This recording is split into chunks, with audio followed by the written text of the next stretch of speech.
ایک ان پڑھ surgeon mister Hamilton جس کو ماسٹر آف میڈیسن کی اعزازی ڈگری دی گئی، یہ نہ لکھنا جانتا تھا نہ پڑھنا، لیکن آخر یہ کیسے ممکن ہوا؟ کیپ ٹاؤن کی میڈیکل یونیورسٹی کو طبی دنیا میں ممتاز حیثیت حاصل ہے۔ دنیا کا پہلا بائی پاس آپریشن اسی یونیورسٹی میں ہوا تھا۔ اس یونی میں چند سال پہلے ایک ایسے سیاہ فام شخص کو ماسٹر آف میڈیسن کی اعزازی ڈگری سے نوازا گیا جس نے زندگی میں کبھی اسکول کا منہ تک نہیں دیکھا تھا، جو انگریزی کا ایک لفظ بھی نہ پڑھ سکتا تھا اور نہ ہی لکھ سکتا تھا۔ لیکن 2003 کی ایک صبح دنیا کے مشہور سرجن پروفیسر ڈیوڈ ڈینٹ نے یونیورسٹی کے آڈیٹوریم میں اعلان کیا کہ ہم آج ایک ایسے شخص کو میڈیسن کی اعزازی ڈگری دے رہے ہیں جس نے دنیا میں سب سے زیادہ سرجن پیدا کیے، جو ایک غیر معمولی استاد اور حیران کن سرجن ہے، اور جس نے میڈیکل سائنس اور انسانی دماغ کو حیران کر دیا ہے۔ اس اعلان کے ساتھ پروفیسر نے ہیملٹن کا نام لیا اور پورے آڈیٹوریم نے کھڑے ہو کر اس کا استقبال کیا۔ یہ اس یونیورسٹی کی تاریخ کا سب سے بڑا استقبال تھا۔ ہیملٹن کیپ ٹاؤن کے دور دراز گاؤں سینیٹیری میں پیدا ہوا۔ اس کے والدین چرواہے تھے۔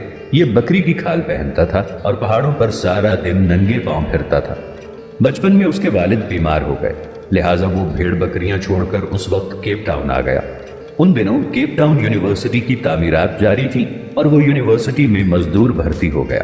اسے دن بھر کی محنت اور مشقت کے بعد جتنے پیسے ملتے تھے وہ یہ پیسے گھر بھجوا دیتا تھا اور خود چنے چبا کر کھلے آسمان تلے گراؤنڈ میں سو جاتا تھا۔ وہ برسوں مزدور کی حیثیت سے کام کرتا رہا۔ تعمیرات کا سلسلہ ختم ہوا تو وہ یونیورسٹی میں مالی بھرتی ہو گیا۔ اسے ٹینس کورٹ کی گھاس کاٹنے کا کام ملا۔ وہ روز ٹینس کورٹ پہنچتا اور گھاس کاٹنا شروع کر دیتا۔ وہ 3 برس تک یہ کام کرتا رہا۔ پھر اس کی زندگی میں ایک عجیب موڑ آیا اور پھر وہ میڈیکل سائنس کے اس مقام تک پہنچ گیا جہاں آج تک کوئی دوسرا شخص نہیں پہنچا۔ یہ ایک نرم اور گرم صبح تھی۔ پروفیسر رابرٹ جو زرافے پر تحقیق کر رہے تھے وہ یہ دیکھنا چاہتے تھے کہ جب زرافہ پانی پینے کے لیے گردن جھکاتا ہے تو اسے غشی کا دورہ کیوں نہیں پڑتا۔ انہوں نے آپریشن ٹیبل پر ایک زرافہ لٹایا، اسے بے ہوش کیا، لیکن جو ہی آپریشن شروع ہوا زرافے نے گردن ہلا دی۔ چنانچہ انہیں ایک ایسے مضبوط شخص کی ضرورت پڑ گئی جو آپریشن کے دوران زرافے کی گردن جکڑ کر رکھے۔ پروفیسر آپریشن تھیٹر سے باہر آئے۔ سامنے ہیملٹن گھاس کاٹ رہا تھا۔ پروفیسر نے دیکھا کہ وہ ایک مضبوط قد کاٹ کا صحت مند جوان ہے۔ انہوں نے اسے اشارے سے بلایا اور اسے زرافے کی گردن پکڑنے کا حکم دیا۔ ہیملٹن نے گردن پکڑ لی۔ یہ آپریشن 8 گھنٹے تک جاری رہا۔ اس دوران ڈاکٹر چائے اور کافی کے وقفے کرتے رہے، لیکن ہیملٹن زرافے کی گردن تھام کر کھڑا رہا۔ آپریشن ختم ہوا تو وہ چپ چاپ باہر نکلا اور جا کر گھاس کاٹنا شروع کر دی۔ دوسرے دن پروفیسر نے اسے دوبارہ بلایا۔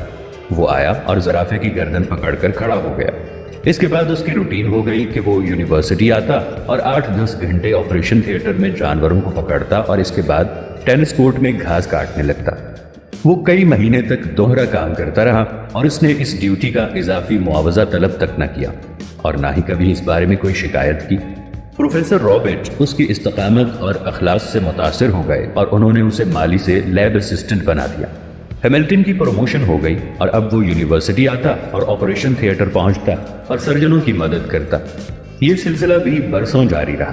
1958 میں اس کی زندگی میں دوسرا اہم موڑ آیا۔ اس سال ڈاکٹر برنارڈ یونیورسٹی آئے اور انہوں نے دل کی منتقلی کے آپریشن شروع کر دیے۔ ہیملٹن ان کا اسسٹنٹ بن گیا۔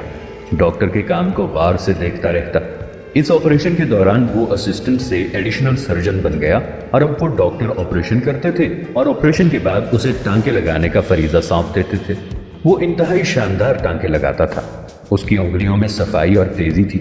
اس نے ایک دن میں 50 لوگوں کے ٹانکے لگائے۔ وہ آپریشن تھیٹر میں کام کرتے ہوئے سرجنوں سے زیادہ انسانی جسم کو سمجھنے لگا۔ چنانچہ بڑے ڈاکٹروں نے اسے جونیئر ڈاکٹروں کو سکھانے کی ذمہ داری بھی سونپ دی۔ اب وہ جونیئر ڈاکٹروں کو آپریشن کی ٹیکنیک سکھانے لگا۔ وہ آہستہ آہستہ یونیورسٹی کی اہم ترین شخصیت بن گیا۔ وہ میڈیکل سائنس کی اصطلاحات سے ناواقف تھا، لیکن وہ دنیا کے بڑے سے بڑے سرجن سے بہتر سرجن تھا۔ 1970 میں اس کی زندگی میں تیسرا موڑ آیا۔ اس سال جگر پر تحقیق شروع ہوئی تو اس نے آپریشن کے دوران جگر کی ایک ایسی شریان کی نشاندہی کر دی جس کی وجہ سے جگر کی منتقلی آسان ہو گئی۔ اس کی اس نشاندہی نے میڈیکل سائنس کے بڑے دماغوں کو چکرا کر رکھ دیا۔ آج جب دنیا کے کسی کونے میں کسی شخص کے جگر کا آپریشن ہوتا ہے اور مریض آنکھ کھول کر روشنی کو دیکھتا ہے تو اس کامیاب آپریشن کا حصہ براہ راست ہیملٹن کو چلا جاتا ہے۔ اس کا محسن ہیملٹن ہوتا ہے۔ ہیملٹن نے یہ مقام اخلاق اور استقامت سے حاصل کیا۔ وہ 50 برس کیپ ٹاؤن یونیورسٹی سے وابستہ رہا۔ ان 50 برسوں میں اس نے کبھی چھٹی نہیں کی۔ وہ رات 3 بجے گھر سے نکلتا تھا، 14 میل پیدل چلتا، یونیورسٹی پہنچتا اور ٹھیک 6 بجے تھیٹر میں داخل ہوتا۔ لوگ اس کی آمد و رفت سے اپنی گھڑیاں ٹھیک کرتے تھے۔ ان 50 برسوں میں اس نے کبھی تنخواہ میں اضافے کا مطالبہ نہیں کیا۔ اس نے کبھی اوقات کار کی طوالت اور سہولتوں میں کمی کا شکوہ تک نہیں کیا۔ پھر اس کی زندگی میں ایک وقت ایسا آیا جب اس کی تنخواہ اور مراد یونیورسٹی کے وائس چانسلر سے بھی زیادہ تھی، اور اسے وہ اعزاز ملا جو آج تک میڈیکل سائنس کے کسی شخص کو نہیں ملا۔ وہ میڈیکل ہسٹری کا پہلا ان پڑھ استاد تھا۔ وہ پہلا ان پڑھ سرجن تھا۔ اس نے زندگی میں 3000 سرجنوں کو ٹریننگ دی۔ وہ 2005 میں فوت ہوا تو اسے یونیورسٹی میں دفن کیا گیا، اور اس کے بعد یونیورسٹی سے پاس آؤٹ ہونے والے سرجنوں کے لیے لازم قرار دے دیا گیا کہ وہ ڈگری لینے کے بعد اس کی قبر پر جائیں، تصویر بنائیں اور اس کے بعد عملی زندگی میں داخل ہو جائیں۔